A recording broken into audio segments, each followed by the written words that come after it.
Got Brian Driscoll on the line from Irish Breakdown. So again, just search it here on YouTube and lock it in for some Notre Dame football talk. You mentioned Tier 1. So Notre Dame's on Tier 2. How do you assess those? People are pretty much in that Ohio State, Clemson, Alabama mode, and maybe Alabama's at the front of the line. They pretty clearly are. But in terms of Tier 2, where does Notre Dame place?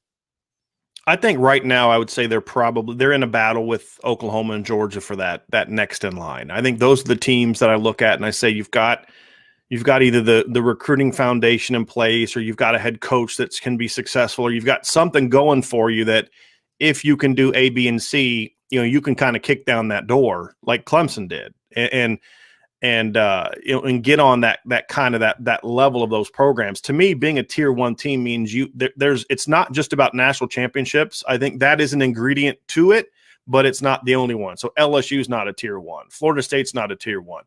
To me, I think there's a level of consistency that comes with it. Otherwise, Gene Chizik would still be at Auburn because they'd still be relying on that one championship that he won, right? There has to be a level of consistency, and I think that's what has made Clemson, even when Clemson has been down in these years under Dabo Swinney since he really took off, they were down with 2 losses, right? I mean, they're still playoff teams. And this was not a great Clemson team, but they still made the playoff. 2017 was not a great Clemson team. They still made the playoff. They were still a really, really good team. Same thing in Ohio State. The 2016 Ohio State team that made the playoff, that wasn't a great vintage Ohio State team. They still handled business, won 11-1, and got to the college football playoff. That to me is the level of success that you're not having those ups and downs, like we've seen with LSU, where they're 8-4 one year, and then 2 years later they've got the greatest team in the history of college football, and then the next year they're back to being 500 again. I think there's a level of consistency that Ohio State, Clemson, and Alabama since really 2014 have mastered. And I think for Clemson, it began in 2013 when they beat Ohio State in the Orange Bowl. I think that was that final kick the door down. You brought in Deshaun Watson the next year. They showed promise till he got hurt, but you just knew that 2015 team had a chance to be good. And then, of course, they went out that year, beat Notre Dame, which is something they'd done, beat South Carolina, something they'd struggled to do when Steve Spurrier was there, beat Florida State, who'd just been pounding them in previous years. And then, of course, that team by that point in time, they had the confidence to think we can play with Bama. And the way that they lost to Bama that year, I think only gave them more confidence that, hey, if we do A, B, C, and D different, we have a shot to win that game. And then that next year, that was just a supremely confident football team. So I think things like that are needed to kind of launch you into that stratosphere. And sometimes it can be a loss. I think the 2014 loss to Virginia Tech galvanized a talented Ohio State team that hadn't really come together yet. And sometimes it can be a loss that happens, and then all of a sudden that team just went on this tremendous run the rest of the year. But every team needs that moment. And for Notre Dame, it really hasn't happened yet on the biggest stage. There's been some games here and there, but I think that's the thing for Notre Dame is they've got to win one of these playoff games. They've beaten Clemson this year in the ACC title game could have been that moment. But until they win that game, you can't really put them on the same level as these other programs who are winning those games. And even Georgia, they've only done it once. At least they won a playoff game, and I think that's why I'd probably put them along with the recruiting sort of in the top of that Tier 2. And they've also given Bama a couple games. They gave Bama a game in 2012. They gave Bama a game. What was the year with the fake punt against Punt Safe? They ran the fake punt with Justin Fields. What was that, 2017? 2019? I forget which year it was, but the game. No, it was 2018. 2018. Yeah, the SEC championship game. Yeah. So they've given Bama a game, whereas Notre Dame has not really been competitive in those games. And so I think that's why I would say right now I'd put Notre Dame behind those two teams. But I think that they're a year away every year from, is this the year they kind of take that next step and surpass them? So we just came through a year in which Alabama was clearly the best. Ohio State and Clemson obviously played. Ohio State was a much better team that night. I would argue that Alabama is not that much better than Ohio State game to game to game. But on that particular night, and I want people not to jump on me for this. I think Alabama was clearly better than Ohio State and would win that game.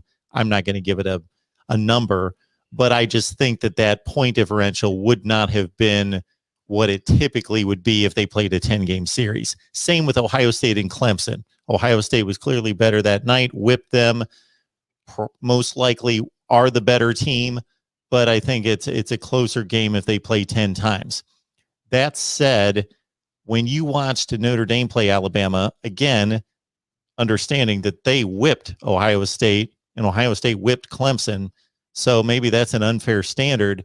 But what you could have imagined Notre Dame doing against an Ohio State this past season. Of course, they played Clemson twice, and at Clemson at full personnel got the better of them by 24 points in the ACC championship game. What's the difference between Notre Dame and those three, just offense, in terms of personnel on the field? Okay. It's offense. I mean, that's really what it boils down to. Notre Dame is still trying to win with ball control.